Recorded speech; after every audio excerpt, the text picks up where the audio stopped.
Hey everyone, welcome back to the Wrestling Prep Podcast. We're here with head coach Carolyn Wester. It's been a while. It's you. We had summertime, summer camps. You were traveling over the summer, plus had your camps in Virginia. So let's start there and kind of work our way to the present. Then, how was the summer?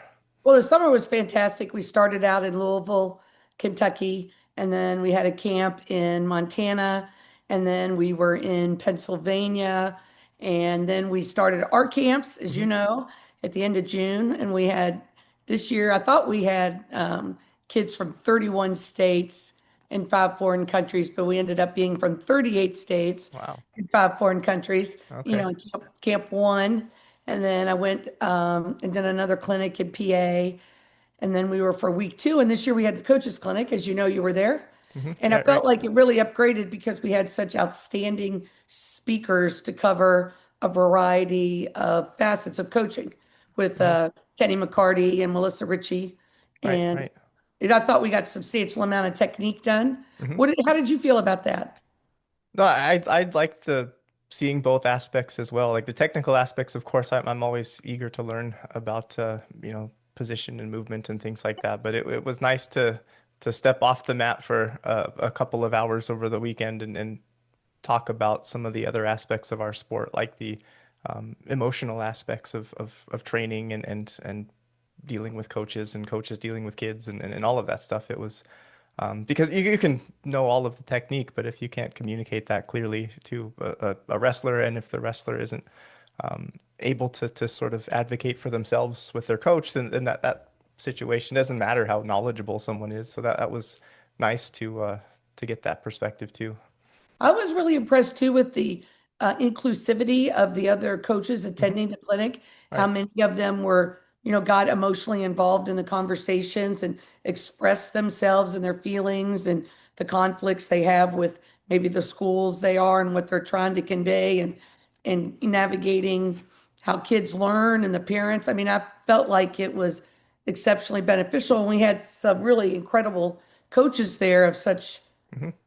worth. Marcus Levasseur, I think, has the second best collegiate record of any collegiate wrestler next to Cale Sanderson. Right. And he was there, and then they stayed for the whole week too and participated too.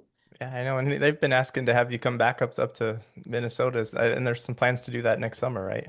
Yes, yes, that's all booked and ready to go. We All just right. started working on, Sophia just started putting together the initial promotional videos that they're going to Okay. use at some sort of event here in a few weeks in Minnesota. So then we had week two. Hmm. And then before we had week three, Ben Harders and I got on a plane and went to Driveline in Right. Tampa. Yeah. It's one of these major MLB collegiate training centers for um, pitching and hitting for Hmm. baseball. Right. And we were there, of course, with the pitching.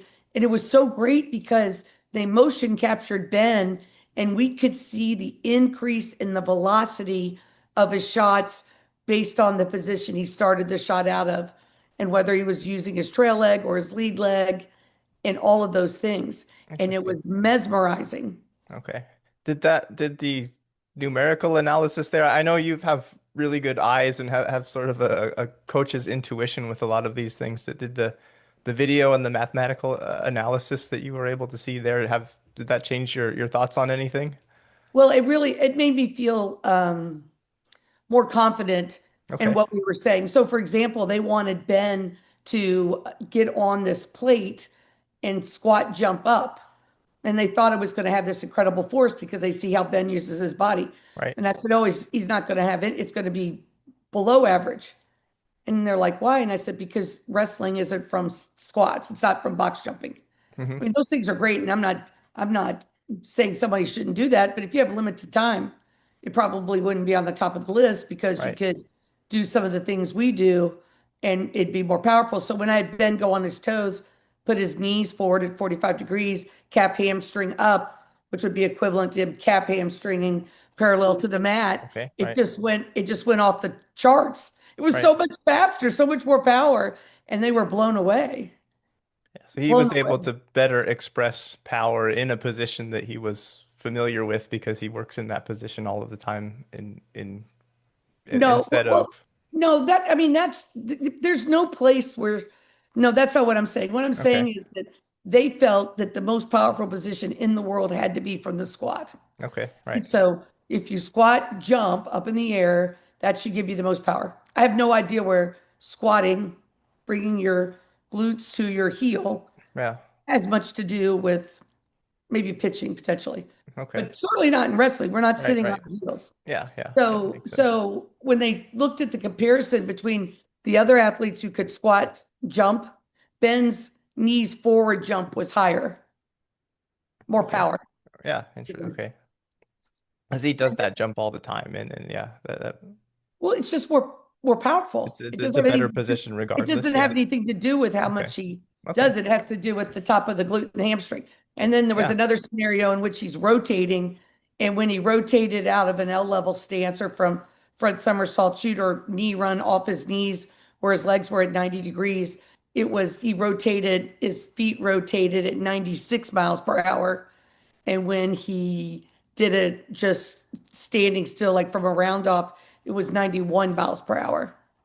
Okay. Yeah, that's interesting. That's really cool that you can actually put numbers to this. And like I said, you probably have a really good coach's eye and intuition for what positions and what type of movements would be better. But then to yeah, videotape it, motion capture everything, and see that numerically your intuition is correct is probably really satisfying. Yeah, the Driveline people were exceptionally great, and they put together some other information for us. And off of that, I've been asked to come to another baseball training facility, which I think Paul is trying to schedule the dates Okay. for us to get out to do that. But after Driveline, then we went right to week three, which is Yeah. always one of my favorites because so many of the kids who are on Will Detter was on a world team. Yeah. Other kids were at Fargo. That's their That's first after trip that's the back. after Fargo sort of yeah, they've had a couple of weeks and then they come back and yeah. Yeah, that was a great experience too. And I felt we had a lot more understanding this year. People were more honed in on specific training and then technique. We had Aaron Gandara back Hmm. this year. Robert Kacharzik was back. Dante Hutchings was back. And so to see for all these athletes to get to benefit from being around Aaron Gandara Right. was, really gratifying for me. I love Yeah, that. this is probably what almost like the second or third generation of of athletes. I mean, but thinking back to the beginning, you probably have lots of athletes who are into way past their collegiate careers and on to maybe coaching themselves that you Yeah, started with as youth. we have a whole group that are they're a little bit older than my daughter, so they're between 31 and 34. Okay. They have kids and Right. careers, and some wrestle and some don't, but it's great. I love every second of that. But as soon as we banged out a week three, Hmm. I wanted to take advantage of an offer from Daniel Cormier to bring a fighter I work with, Wallace McCoy, out to try out to be managed by Daniel and be Okay. a part of his new fight academy, the Academy Fight Club, I think it's what it's called, fight team. But we had a very significant time there. Worked with all the athletes. Was up at Okay. AKA. Got to go up there and train with Joanna, who owns AKA Hobbies Overseas, and Ron Kessler. And it was super nice to be back home. Back in the gym at AKA. Yeah, yeah, that's cool. How often do you, is that seems since you've moved back, how often do you make that trip back to It's see all hard, these? it's hard to make the trip back and stay for a elongated period of time. But I usually try to go 2 or 3 times a year. Hmm. I went then I'm going to go back up in I think the third weekend of November Okay. to Eureka, California. But That's way up there, yeah. I probably won't come. No, I probably won't come back down because I've been hanging out in Miami a lot Right. during the week. Hmm. So I'm not just going places and staying. I'm coming back to the East Coast and Right. uh, coordinating my calendar down in Miami. Okay. So we've been doing that. And then I was really felt privileged. I got asked by the Spartan RTC Lake Island Prep Hmm. by Mike Palazzo to come there, and that was a terrific experience. And then we just sort of launched into, being in Miami, being down Okay. there in Miami. All right. And so then you spent a little bit of time in Miami. I know you're going back next month, towards the Yeah, beginning of next month as well. so I'm down there working with a fighter who we believe have a fight in the spring. and Okay. then a fight probably in June. And so they reached out to me and asked me to come down and I talked to Javier Mendez and he said, no conflicts for us, which is all, first step. Yeah, And so yeah. I've been down there and this athlete is very well known and he's on a comeback and he is probably one of the most soulful, genuine people I've ever been around. Okay. And he's incredibly hardworking. And everything that I ask him to do is brand new. And Yeah, yeah.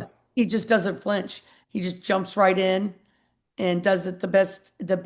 And then he's always working to improve it. And he's a real inspiration to work with. So in between, events that are coming up, then I head down there. Okay. So What's your process if you're introduced to an athlete or especially an experienced athlete like that? How do you wrap your head around what's going to help this person the best? And is there some sort of assessment that you're doing at the beginning, or do you just watch them move and ideas come to you as far as what sort of movements they need to be working through? And well, I'm definitely assessing. So there's a couple of constraints. So in this particular case, when their business manager reached out to me and he reached out to me, I knew it was going to be a long through next June. And so okay, I did not need to, um, I don't know, try to pick three or four things that were okay, most right, appropriate. So right from the beginning, and then I was lucky because Andre Fiallo was down there at Henry Hoof. So Andre, speaks Carolyn, been with me a long time. So he yeah, came down and we just started with the ability to be in basic movements and what was the extent they could hold the position and start teaching movement, hmm, etc. In this athlete's case, was able to go. He trains out of a very prestigious MMA facility, so was able to go with him and watch him. And okay, I just watched and because yeah, there he has his own striking coaches and things that right, he's working with. But afterwards, when the next time we practiced, I said, "Here are three or four things." He was blown away yeah, because the three or four positions and pieces of technique that we were able to accommodate to work better for fighting, for his body type, for what the potential opponent could be like, was was a big exponential jump of improvement yeah, for him. And he's mesmerized by it. He wants to he wants to be in those positions and try to figure it out. He's not on the comeback for any other reason, I think, except to just be the very best he can be. So okay, he's very easy to work with. And then I've just watched him strike and play wrestle hmm, in this particular, gym that I'm talking about. And so, you know, they're very sore when they work with me initially. So you have to kind of go yeah, back and forth, back and forth. But as soon as he went to go spar and work in that gym when I wasn't with him, and he's coming back and he goes, I was able to use this technique 4 times. My striking coach said, maybe it's just because I'm heavy, but he actually thinks I've got more power after working with you for 3 weeks than I did prior at this weight. I mean, he's got to okay, cut some weight for his fights. But it was just a very gratifying yeah, experience. And the process is just really to try to, figure out where are some things based on their body type. This athlete has a long body and short legs, hmm, and he tends to fight people who have long legs and short bodies. So he is at an advantage and a disadvantage. And then to explain that to him and to have him grasp it and then want to work toward it, is what you have to do. Sometimes people just want people to come and they just want to check off that they had a great wrestling coach there. They had a, okay, a coach there. This is not what he's doing. yeah, He okay. really wants all the pain and and is not a complainer. Okay. Yeah, no, So that's cool. I guess very yeah, that would make a huge difference if you're brought in for a short fight camp and someone needs to be ready to go in just a few weeks, then you pick a couple of things, get them better at that and then send them hold on your their way. breath. But when you have 6 months or something like that to work with someone, then you can really start to pick apart their movement and make small adjustments over a longer period of time that will be more effective eventually, but you do what you can do in the time that you have, I guess, in a shorter situation. Well, and that's exactly what the situation I feel like I've put Wallace in McCoy by him, changing residence and moving to Gilroy and training there full time is now he's in a situation where he's going to be able to take his time, where Hmm. I'm always welcome, Yeah, yeah. So my schedule changed for next week, so I'm thinking about flying out there, and Okay. and being with him for a few days. That's what you're looking for. And the athlete from Miami, his all his team are so compatible.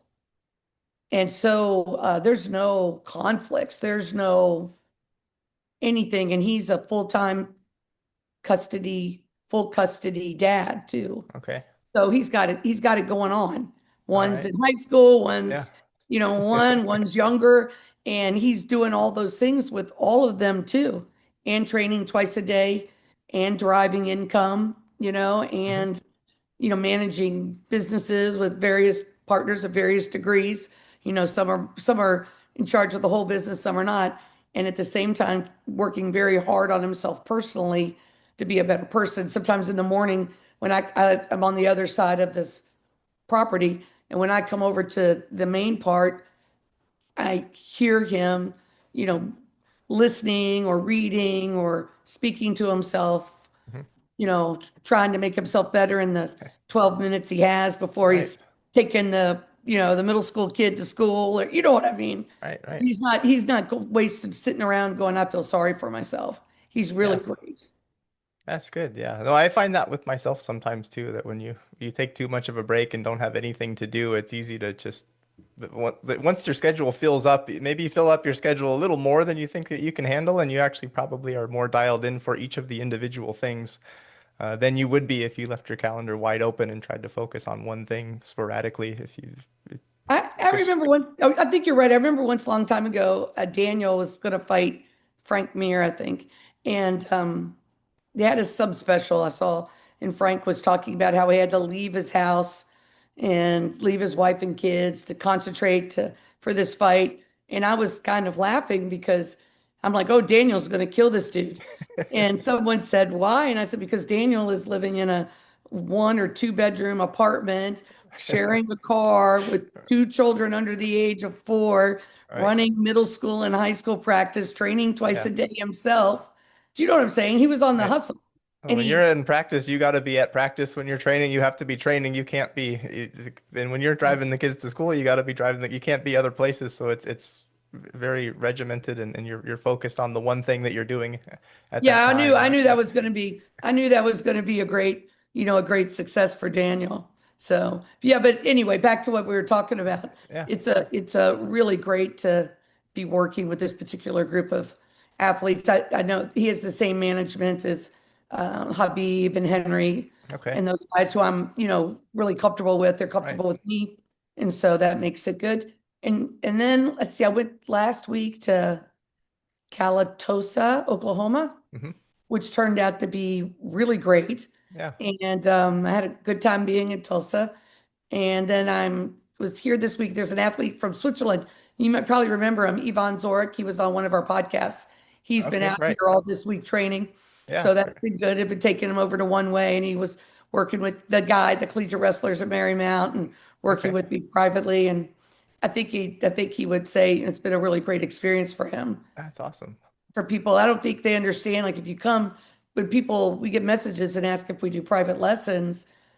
And we do, when we're here Hmm. in this area, but I don't really want to work with somebody one time. Right. I'm not going to, it's hard to teach somebody everything I want to teach them in one time and have them try to judge if it's effective. I mean, I Right. realize it's money and it's expensive, but to take the time, come here to rest it in particular, because Yvonne was talking about how there's so many healthy food options. My building, has two 24-hour saunas, a Peloton studio, a yoga studio, which we did movement in today. It's really big. Full gym, outdoor pool, indoor pool, all of Reston Town Center. We Hmm. could go out to the facility everybody sees that looks like the big metal barn, which is 10,000 square feet. We can use the room at Marymount.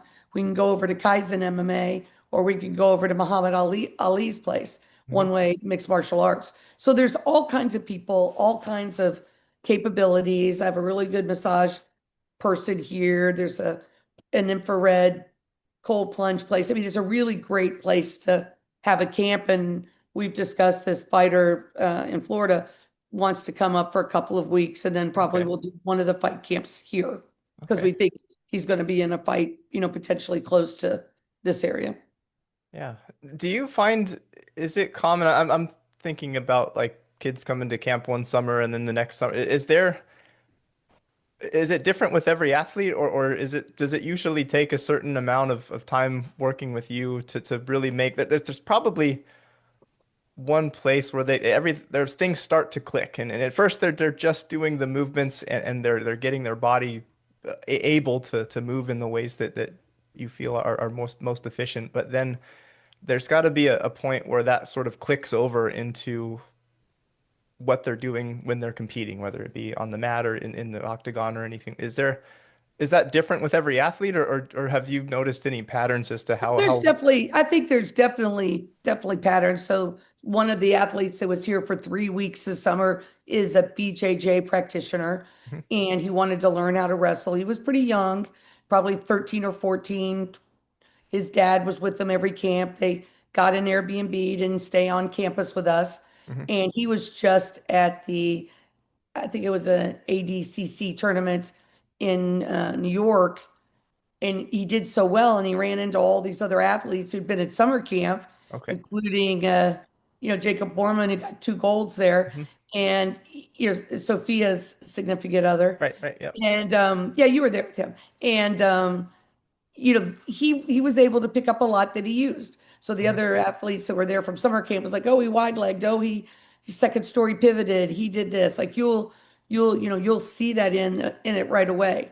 There it depends on a little bit of the self-image of the athlete. So if you have an athlete who's like I'll give you an example, King Hawkins was here, and Arav Pandy was here, and they both immediately caught on what to do, and they have enough confidence that when they're in a match, they're going to do what they believe is going to work. They Mhm. don't acquiesce to whoever's screaming in the corner unless it's advice they want to take.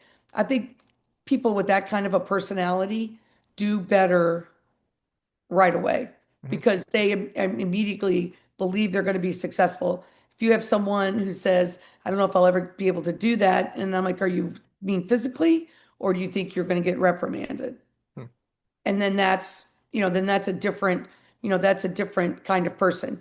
I do think that people that come for 1 week or 2 weeks in the first summer can execute technique right away. They send me videos and show me. Yeah. I think people who come 2 years or have equivalent of 2 months with me over a 2 year period of time, even if they're not around us the next time they come back, all the body leveraging and all the technique is still in place. So their Okay. muscle memory, bounces back to that. Mhm. So I don't think it takes that long. Some people, when I come to coach, they want me to teach their kid how to do a backflip. And I'm like, okay, but Yeah. you could just go to a gymnastics place. That'll be fine. Mhm. It just depends on why they're coming. Some people are coming because they want to check that box. Hey, a lot of Right. great kids have come here. Super 32 is coming up. And people are asking me questions. Have you ever had anybody win Super 32? I'm like, yes. Yeah. And so like, the list is long, Right, right. but you know what I mean? They just want to go someplace where somebody, now it's all trendy to have Super 32 camps, but if you ask them, have you ever had anybody place in Super 32? Oh no, not even make it to the second day. Yeah, yeah. But you're doing a Super 32 camp? Do you know what I mean? Like Hmm. it's craziness. Right. So some people come just for that. Some people come to learn movement, use their body better, Yeah. and some want to learn the technique too. Right. Yeah, that's what I'm thinking about as the season comes up, because I know you're coming out here, and I'm excited for a lot of our kids to learn a lot of the body leveraging, and we can incorporate that. I try to teach them myself, but of course it's better to to watch some of your kids do it, and learn from you too. And I'll learn. I'm excited to learn to watch you coach the kids that I know what I've seen them do and what I've seen them not able to do, and find cues and things like that will work for them. But I'm thinking ahead towards the season and thinking, well, we'll be using a lot of the body leveraging towards the beginning of practice to practice moving and I don't want to use the word warm up because it's a part of practice as well. It is a But part of then bridging the gap between being able to do all of those things and then having them actually incorporate them into their wrestling, which is the important thing, right? The reason that we're moving in this way is because it makes us more successful as a wrestler. So, I think when you were coaching a team and you're teaching them body leverage, if you're in your plan curriculum for that practice is top or bottom or neutral, then you take the pieces of the body leveraging that corresponds right. to the technique and just explain it straight out. This enables this, Yeah. or this enables this. And I do think that in the next course, one of the next courses we do as we venture on into technique, that we'll be able to pull video of Right. athletes, at a high level doing that in practice. Okay. And No, I want that course then, or those yeah, courses, because that's the yeah. It seems like you're showing the technique, but then you're constantly going back to this is this and this is this and this is a wide leg. This is and so you're so this. Remember all the stuff we did at the beginning of practice. That like that's what's happening now as you're learning to score points, and so that's and I those are the think courses I want. and the athletes who catch that right away, Yeah, yeah. the athletes who catch that right away are super excited. No, I bet. Yeah, And yeah. they learn the quickest. Some people are convinced before they meet me that this is what they've been looking for. So they're excited to do it. And others, for whatever reason, they're just not there. But they do get so much better with the use of their body. They become better athletes. I think we do a lot to help wrestlers with their mental approach or Hmm. resilience, or help them get redundant, ineffective thoughts out of their brain process, or at least realizing they can achieve that if they want. Right. And doing all of those things, makes the camp experience all the better. But anybody who, trying to explain to somebody that if they're not doing what they know works and they're feeling something, fear, they get gassed out, that's emotion. Hmm. It isn't, if somebody can stand in an L level stance for 6 minutes and not drop their knee, how in the world, and after 45 seconds of the first period, that's upsetness. Right. That's Yeah. anxiety. That's not, you know, anybody can stay in an L-level stance for 6 minutes Right. has got No. it going on. Yeah. They're And they're it's not gassed. always nice to see the groups that you're working with kind of struggle through these things together. So athletes are more experienced and good at these things. Others are at the beginning, but as you said, sort of the emotional aspect of athletes working together, and I've always seen such a positive a positive atmosphere in groups where sometimes it's easy to sort of push the kids aside that they can't do it very well, and wrestlers kind of focus on themselves as an individual sport. But I've never really seen that in the groups that you're coaching. Everyone is encouraging one another and excited for one another when they're doing things that they didn't think that they could do, which probably bleeds over to their competition as well. It was interesting to have Arv Pandy. I'd met Arv when I was coaching Team Shut at the McDonough Duels. Jacob Saunders and Mhm. Joshua Schaub were on that team. So he was there, and he's very talented. I think he number 4 in the country as a freshman in his weight class.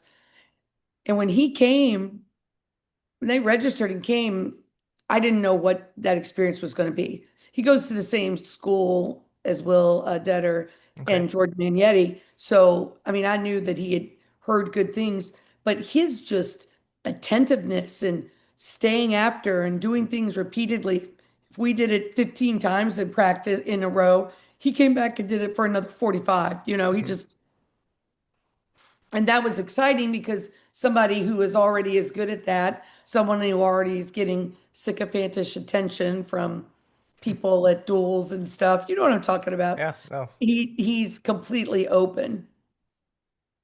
Yeah, it seems like a I lot really of the do. most accomplished athletes are those that can ignore some of the attention that they're getting and recognize that there's still a lot to improve and that they see that not as work, but as they get excited about the fact that there's things I can do to get even better, and then they jump in wholeheartedly to those things rather than see it as a grind or anything like that. It's I love this and I want to get as good as I can, and this is an awesome opportunity to get Yeah, better at this thing that I after really you left, enjoy.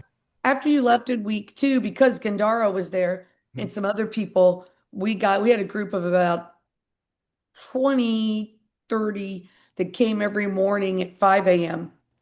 and we Okay. banged for 2 hours. Wow. All right. And then went again two more It's an times. entire extra session. Yeah. Yeah, and it was a lot harder. And it was interesting to see how many of the athletes from other programs could not or did not know how to drill 7 to 11 pieces of technique together Mhm. or the movement of the technique together. They would just shoot and then sort of fall apart. And then to be asked to go 7 to 11 times and seeing how much more accomplished they were wrestling against somebody who they felt prior to coming to the wrestling prep summer camp that they couldn't even hold their own for 30 seconds with, all of a sudden be able to power somebody back, onto their heels and then their Yeah. ass was really a great experience. And I think we're going to add that more and more based on where somebody is in wrestling or how many times they've been to wrestling prep, in the next camps. Yeah, no, that's really cool. A friend of mine, John, who you've talked to before, played in the NFL. He Yeah, has a training system too that he works with a lot of strength and conditioning. And what his thing in his position on the line in the end, he always said that the guy who's able to hold the best position for the longest amount of time is the one that's going to win almost every battle. And so a lot of his training was what can I do to get into a good position and stay in that position for as long as possible. And it seems like a lot of your longer sequences are sort of designed around that sort of for idea sure. too. That if Be I can starting stay in in a a really good position. position and yeah, move and stay in a good position for longer than the other guy, then I'm going to be more successful. Get in a good position and keep it through the technique. Right? Yeah. That's not even, stuff people forget. They're in a good position and then they leap into the technique, like Hmm. literally bend their knees forward and lay themselves out for the other opponent as they're getting snapped. I think that's something that's hard for people. Well, interestingly, in this adventure to the first week in Miami, we went over to a jujitsu facility called Alpha Miami Grappling. Okay. And this is besides Pixley and Michael Pixley and Alejandro uh, Wagner, but really Mm. you pronounce it Viner, at Daisy Fresh Hmm. with their athletes, the wrestling athletes. I've not watched any of the other practices there, but this is the first place I've been where I could just feel the success and the multi-layered systems all rotating in a big system with all these athletes and how Okay. quickly they could pick up, how quickly they wanted to learn, how how uh, how long of an attention span they had. Okay. That's been a good experience. And I'm going to do a camp there on the 8th and 9th, and Drew Right. Morgan is flying out Okay. for that. Yeah, that's awesome. And Emery White's coming down and some other people. Okay. So I'm excited about that camp too. Yeah. And Yeah. I'm going back to Louisville the first weekend of November out to Rob Setry. I think Yep. Rob Yep. No, Setry was there when you were I've there. communicated with Rob a lot and was excited to meet him over the summer in person finally. It was good to spend a few days with him and Yeah. uh, So um I'm gonna go to Louisville and do that. And then mhm. um next week, the crew from Dagestan, Dubai, arrives on the East Coast Okay. to get ready for Islam's fight on the 15th. So Okay. I will probably be there for a few days prior. Um, Spend some time, get to see Yeah, Javi that's Mendez, good. and I'll be up there for a few days too. Okay. All right. And then yeah, I guess then the following week you're out here Yeah, yeah, in no, that's Mesa and before. then Before. yeah, that's what I see here. It's this next week. weekend. Yeah, so Yeah. then the following week will be Yeah, you'll be out here and then I'll either go back to Miami mhm. or I'll go to up north to where they're having their training camp. Okay. At least for a little bit of time. All right. Yeah, and then you said up to Eureka after that, and then and maybe is it Montana? You said another Yeah, trip in the works. Show wants me to come back after Thanksgiving. Okay.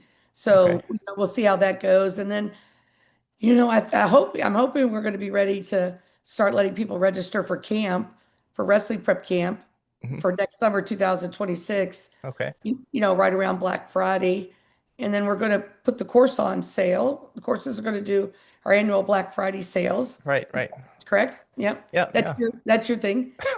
And you are working on the certification process Yeah. for No, we've been talking about some of that too, but people have really been asking me about that. And I would say the number of questions I have about summer camp for this time of the year is up 90% out of 100. okay. I mean, Questions I have about next summer? yes, people want to know when they can start registering. Yeah. People from Australia. We have two sets of families from Australia. And I'm like, can I just come to Australia? But it might be cheaper. And Yeah. and then just to get ready for next summer, because now next summer, Billings, Montana, I think we're going to go there. Mhm. We're going to Minnesota with Right. Levessers. We're going to Louisville, Kentucky with Coach Thomas again at Moore High School. Okay. We'll have our three camps here, and people are starting to ask about those dates in May and April. So That's awesome. I think we'll be hustling along. Yeah, no, that's interesting that you're getting a lot of interest now. It seems like most people would, after the season, they might be interested in, this is before the high school season at least, that everyone's clamoring for We're making having their like own a summer. kind of an interesting phenomenon. I'm not like I don't like to post. I don't like things to be posted on social media that are belittling of other organizations or I'm not we're not signed up for any of the revenue sharing programs Right. on Instagram, so we don't get any money Yeah, yeah. in anything. We don't like the stipulations for those Hmm. things. Sophia and I don't. But we've had videos go do well, and then it'll be a very long time before another video, another reel sparks. Hmm. And it's interesting to me how much more acceptance there is now. So on any given day, I think it's saying that like today we had 5.6 million views on the Wrestling Prep Instagram. Oh, wow. Okay. And then you can see when it comes through which reels were seen in the last 8 seconds but Yeah. it's not just one reel, it's people are doing all the reels and then they're reaching out to me and sending videos of themselves Hmm. doing some of the movement or asking what they can do next or how do we work together or can we come there, can you come here or whatever it is. So I think there's a general mindset shift toward understanding that body leveraging sequential muscle order is really a good way to go. And this week, having Yvonne here, and he was just so shocked. He's like, I don't think I need to lift weights anymore if I just body leverage every day. Hmm. And that's been something that we found to be true. I mean, I look at Chris Creason now, where he doesn't body leverage on the regular, and then what his build was like when he did. Hmm. Right. I think everybody knows if they've ever like Michael Din, body wanted to learn to wrestle for a couple of years, and now he's just been striking for 2 years. But he's said, I went out to dinner with him and his fiance, and he's like, I've literally down 25 pounds of muscle, Hmm. and he never lifted. He just body leveraged. Yeah. So, body leveraging allows you don't have to do a bunch of stretching to start. Hmm. You don't necessarily have to lift as much weight. You don't have to run because if you can body leverage in a succinct amount of time, Yeah. that's harder. And then this is actually technique based, Right. something you do prior to you start. It's technique based. So I think that's catching on, and people are catching on that that is the case. Right. You're And that's training why I your think that's muscles as well as the nervous system in a way that allows you to repeat movements that are actually useful um, correct. And it's in and your it's and technique. it's and it's taking care of so many of those things. Right, You know, right. it's interesting to have somebody come who's been lifting a lot, like Yvonne has. And then when I ask him to, just do a basic piece of body leveraging, he doesn't have that glute hinge muscle. And Hmm. there's another, high-end jujitsu person roaming the streets here for this week. He's been at our practices in one way, and he's the same way. He's like, I'm like a sponge there in that muscle place. And Hmm. after 3 days, it's getting better, but he can tell how much better he is, Yeah, yeah. than he was prior. So I think more people are catching on to it, than I mean, one time I saw the actor John Cusack. Do you know who he is? Yeah, yeah. Yeah, so I don't know, he had a string of movies in a row that, like maybe The Jury and a few others. And he said that people watched an interview, he said people keep saying, look, you're an overnight success. He's like, this overnight success began 20 years ago, you know, Right. right? This is no overnight success, but it seems like it. Yeah, So I think that's just sort of what's happening, is that it right. seems like it's an overnight success, but it really isn't. Oh, you've been at this for 15, 20-ish 20, years, right? And this yeah. 20th year, except this And past so I September. remember the reception, I'm sure, and you've talked about this towards the beginning too. You still get it on occasion from some of the coaches that think that they know best, but I know the reception at the beginning certainly wasn't. Yeah, it sounds like sticking with it, and then actually the proof in the success of your athletes has uh, allowed people to open their minds a little bit and understand that this is actually something worth taking a second look at, which is cool. It's so cool, and it's a super gratifying experience. Interestingly, I got a call, and this person asked me if I would be willing to speak at this event in Vegas, May 1st of 2026. And I didn't really hear what it was. And he said, what would that cost? And I told him, and I thought, it's one of those things like, if you say it's so much, they won't want to do it, All right. And he's like, no, we're happy to do it. Give And them then your it I don't turns really out want to it's do this price. Yeah. well, yeah, but it turns out it's this vibrant, important Okay. event that occurs each year around scientific wrestling and Hmm. MMA, and people come and they spend the whole weekend and they get sort of set up with new things and new areas of their fighting or their mixed martial arts. But there's only, maybe 8 other people speaking and doing things. It's like Frank Okay. Shamrock and all these people. Yeah. I'm like, Javi, you're gonna have to. He's like, you'll be fine. Yeah. Yeah. I'm like, ah. He's like, no, you'll be all good, girl. It won't Yeah. be bad. That's great. It All won't be right. bad. Yeah, it was great catching up. And anything else you wanted to talk about or mention as I don't we think so. I'm just wrap up? excited to, I think uh Drew and I've come up with a list of some topics too we want to talk about, and I'd like to get some of these fighters on the phone, Yeah. Yeah. That'd be on great the to. on the line, and maybe some of the guys from Alpha Miami Grappling, and hopefully your schedule now that you're coaching Oh the yeah. team full time, and we're 2 hours apart. Hopefully we can talk more sooner than later. Yeah, no, I'm always excited to talk and learn more and pick your brain and yeah, talk to athletes that you work with and think this is great. All All right. right, well, I'll see you in a couple of weeks, so I'm sure we'll talk No, before then. I'll see But you next. I'll see you not is this it? weekend, next It's weekend. it's a week and yeah, about a little over a week then. So Yes. see, and Yep. yeah, Hope so you're we'll ready. probably talk before then, but definitely see you in a little over a week. I'm excited to have you come and work with our kids down here, and then we'll catch up back on the podcast soon. All right. All right. Thank you. Yeah. Bye. Bye.